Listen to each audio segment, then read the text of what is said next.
All right, welcome everybody. Today we're going to be talking about XML parsing. And XML parsing, it used to be, at least from my perspective, one of the things I hated the most. I found it to be so annoying and hard.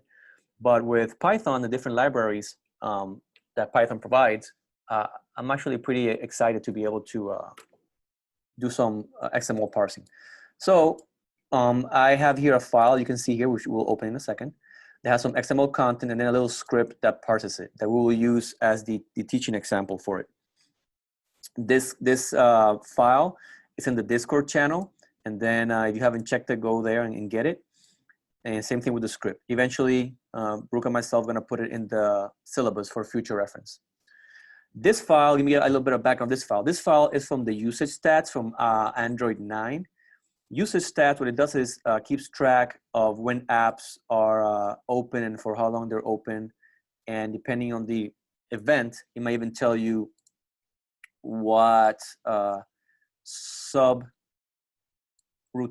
was doing the work, right? So let me show you this real quick. It's an XML file. If you're not familiar with XML files, they're really similar to HTML files in the sense that they use these tags, using this kind of minor than, more than, or carets, however you want to call them, indicators for, like a tagging for user stats, and then different attributes within it. Tag, like packages, and then package, and then the different attributes within it, okay? And it's interesting because if you go down here, let me see if I can find one of the ones that have sub elements here. There we go. So look at this one, for example. We have a time, we have the package or the application that's working, and then within that application is the share activity methods or functionality of this application is the one that's being used. So even if you don't have content, you can tell, okay, this as was being used at this time, and this is the part of the app that was being used. Some activity was being shared, for example. You can do research on that, okay? Now, really important, before you start parsing XMLs, get a feel for what the XML file is about. Look for the patterns within it, okay? For example here, when I look at the times here, I look at this timestamp, and this timestamp is obviously an epoch millisecond timestamp that has a negative in front of it. Why does it have a negative in front of it? But look at this one. This is definitely not a timestamp, but they're still under the last time active field. Why is that, right? And I'm not gonna give you the whole details of how I came to the conclusion, but the conclusion of this, based on the research, what I found out was that these files, this is a yearly file. The yearly files, well, actually all user stats files, independent of they're yearly or not, what they do is when they're created, the creation time is the file name in epoch timestamp. You can see here 1554 blah blah blah, and that's in epoch is UTC time, right? And in milliseconds. Now, if let's say this file stamp is created today, if it's going to reference an event that happened in the past, for example, it will use a negative. It will keep the full timestamp and have a negative. If it's an event that's going to be referenced after the file was created, it's going to offset this amount of milliseconds from the timestamp. So you need to do is take the timestamp in milliseconds, add these milliseconds, and then turn it into a human readable timestamp. And again, you might be like, what are you talking about? Don't worry about it. The point I'm teaching you this part is, look, you need to understand what's happening with the file. If you don't understand what's happening with the XML file, how can you parse it, right? When we parse without understanding, we're gonna get more confused. So do your research, understand what package is, understand time active, how's that work? Last event, how's that work? Look for documentation, and you have that understanding. Okay, if that makes sense, at least the concept of how you go about understanding the XML file. For the people in chat, give me a 1.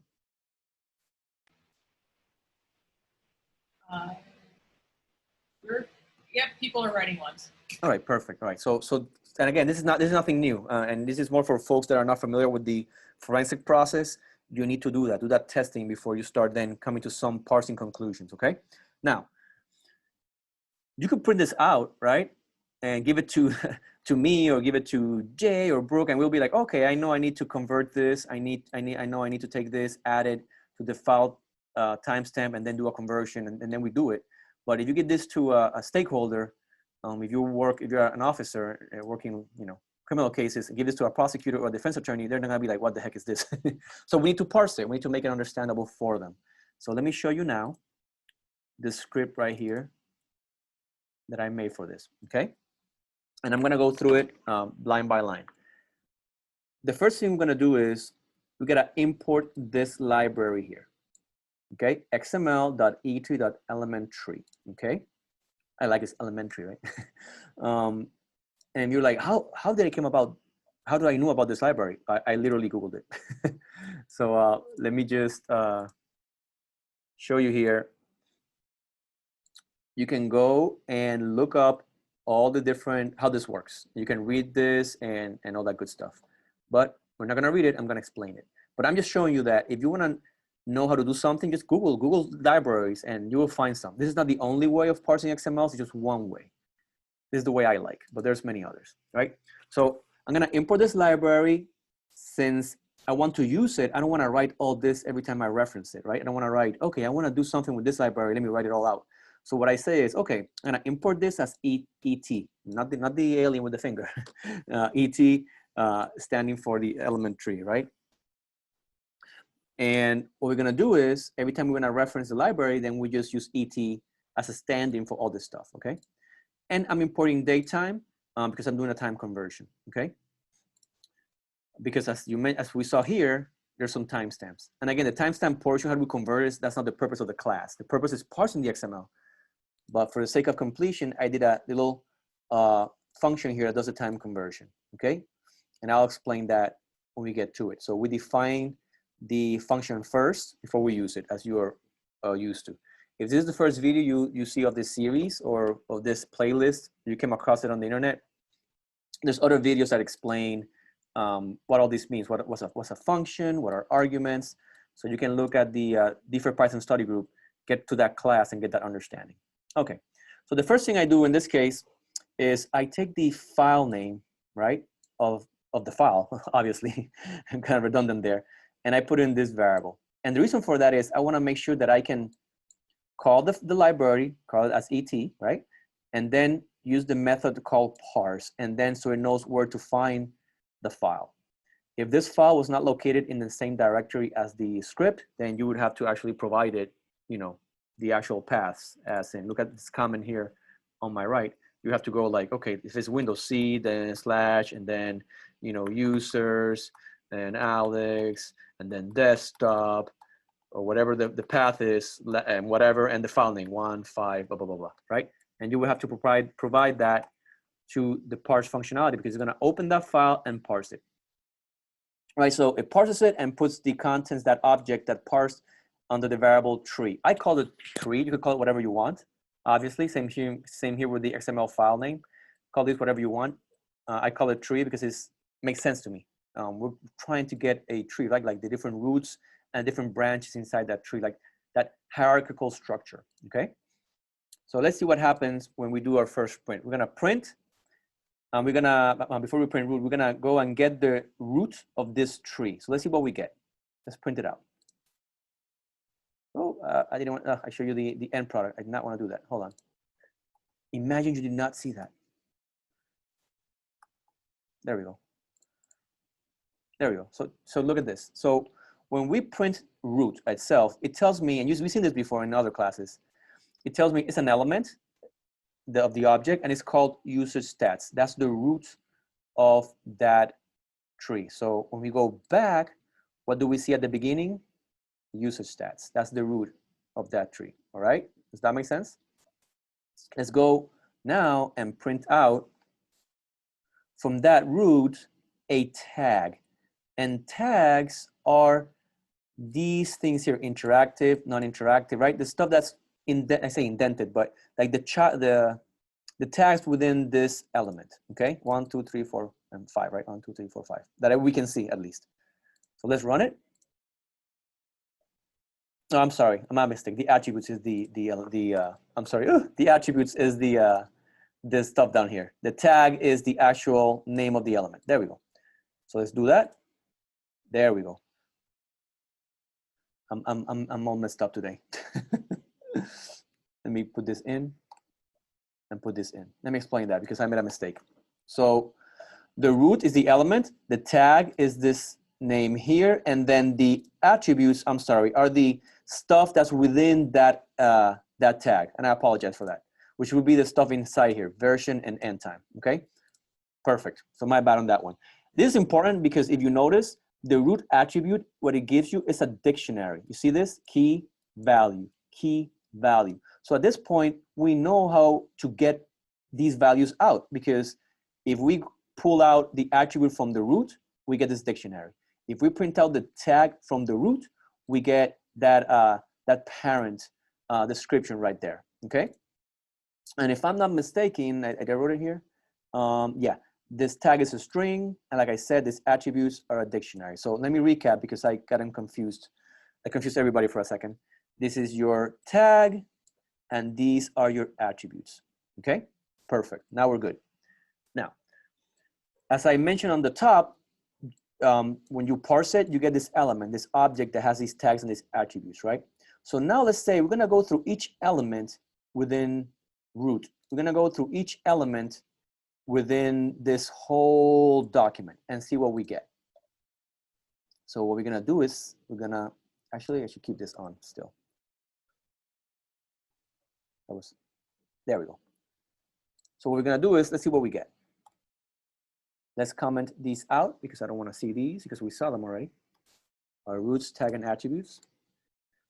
And we're going to do the same thing for each element within the document. We're going to look at the elements, we're going to look at the tag, and we're going to look at the attribute, all right? All right, so let's go to the top here. All right, so we have the element interactive. And if you go here on all the way to the top, we're going to see here interactive, right? And look at this, count and time, same thing. Interactive, count and time. You saw that? So if you go a level deep into the element, we can then, like we did before, from root, we can just go and say, okay, give me the element itself, give me the tag that describes it, and then give me the attributes that are within it. Let's look at the second one, non-interactive, count any one, and the time. Non-interactive, and here's that tag, and then the dictionary with the attributes for that tag. If that makes sense, give me a 1.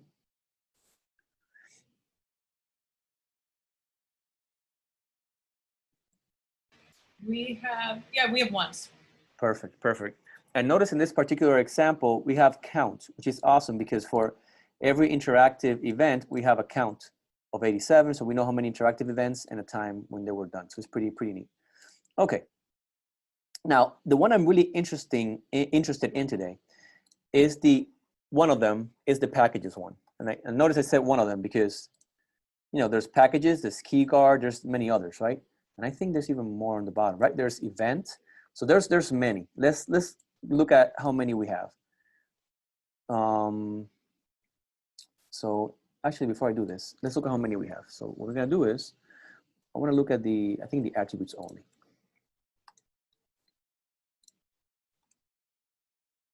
There we go. No, not attributes, my bad. The tags, both. There we go. Perfect.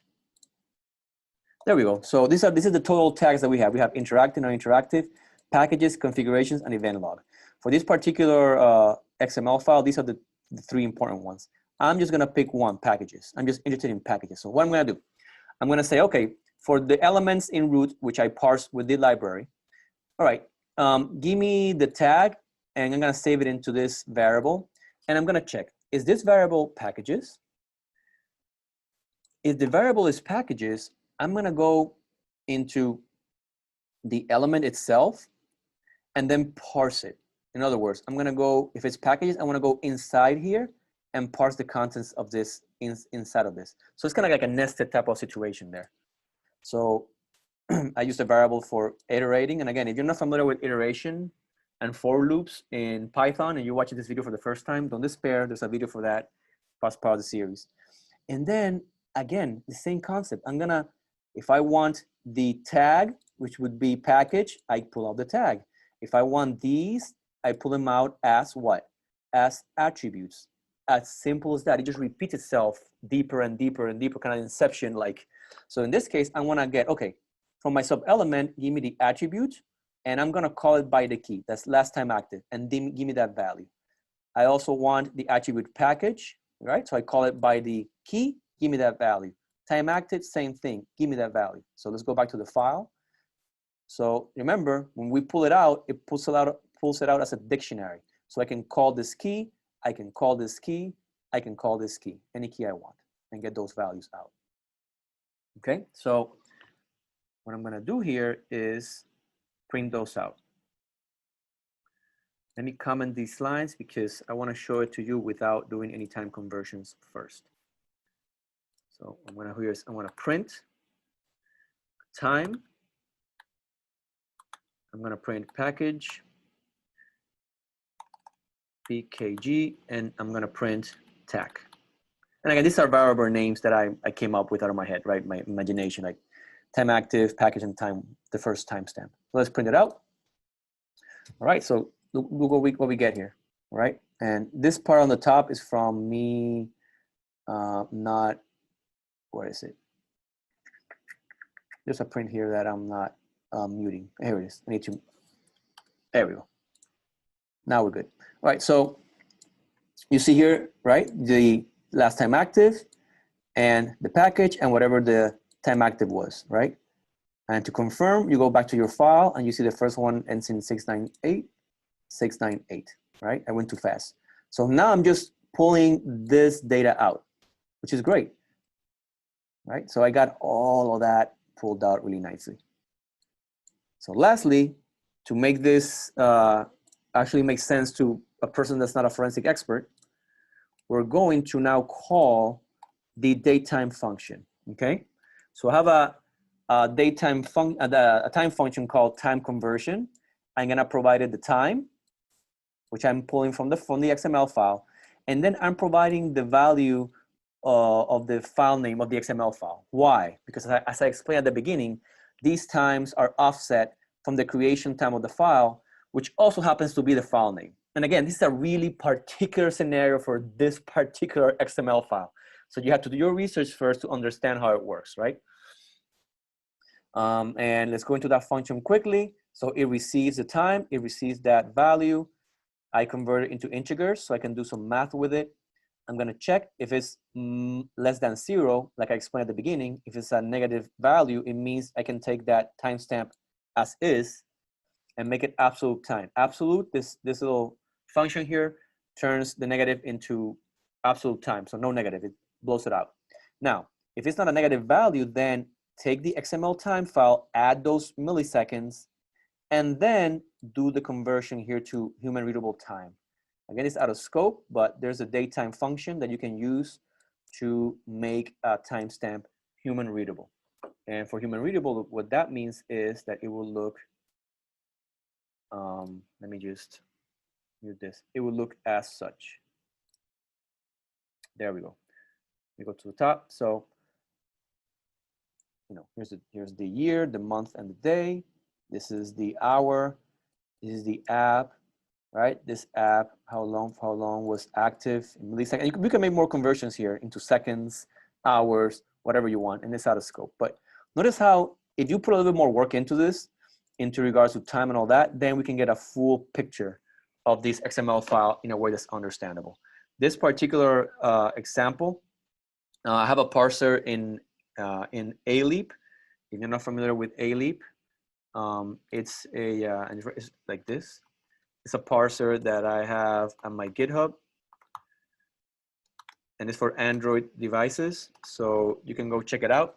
And it does this parsing for you in a nice little table with the date times and the times that app was being used and all that good stuff. And pretty much that's how you parse an XML file. Import this library, and remember, you're gonna parse first the root in these two lines. You're gonna parse to get the root, and then go into this element, pulling tags and attributes, and you're done. All right. I know it was a lot, but hopefully that made some sense. Again, if you don't got it, if you don't got the whole thing, it's okay, but at least the concept. If you got the concept, give me a 1.